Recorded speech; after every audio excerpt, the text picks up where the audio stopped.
Growing up is hard. Imagine how much harder it would be to negotiate life as a child with an emotional or behavioral disorder. It takes someone who cares to make a difference in the lives of these children.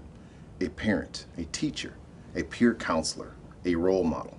Without appropriate assistance and care, their problems will limit their potential and have a negative impact on their classmates and peers. Well, literacy plays a critical role in curbing behavior in adolescents and young individuals. The big reason is the sooner that students learn how to read, chances are they're going to have less frustrations in their life.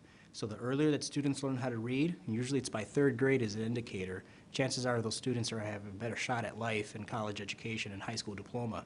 So the big issue for communities is how do we get most students, all of our students, up to par in reading by third grade early on. Hopefully, if you do that, you'll have less behavioral issues as you move forward, because often the lack of literacy skills leads to frustration in students, which leads to behavior concerns, often misdiagnosed as emotional behavior disorders, because they might be just frustrated because of the lack of their ability to read.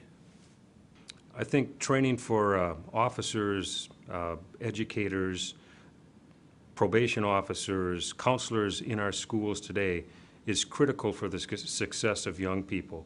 And more importantly than that, it's also very critical for family structures themselves, because families struggle many times with their young people, with their children that may be suffering from behavioral disorders in school. Sometimes they're very frustrated. They don't know where to turn to. There are plenty of opportunities to make a difference in the life of a child with EBD, but all too often, those that can lack the training, skills, and resources necessary to do so.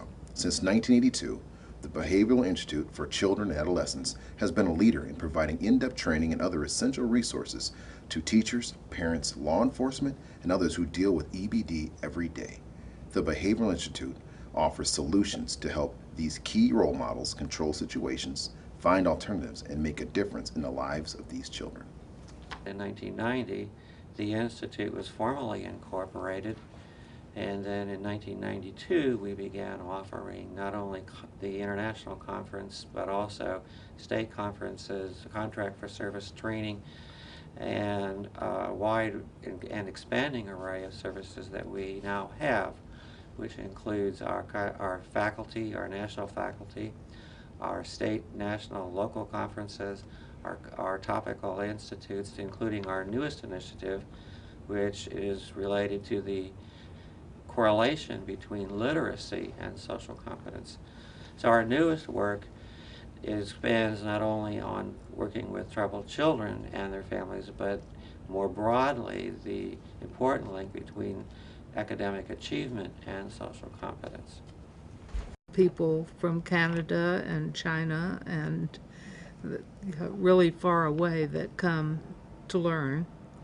And I think that is an amazing thing for such a small organization. And I think programs such as BICA and also other trainings that can educate us as a general public how important it is to have systems in place where these young people have an opportunity not only to learn, but to address their behavioral disorders so they're more successful in society as they move forward in their life. The Behavioral Institute has served Minnesota for over 28 years.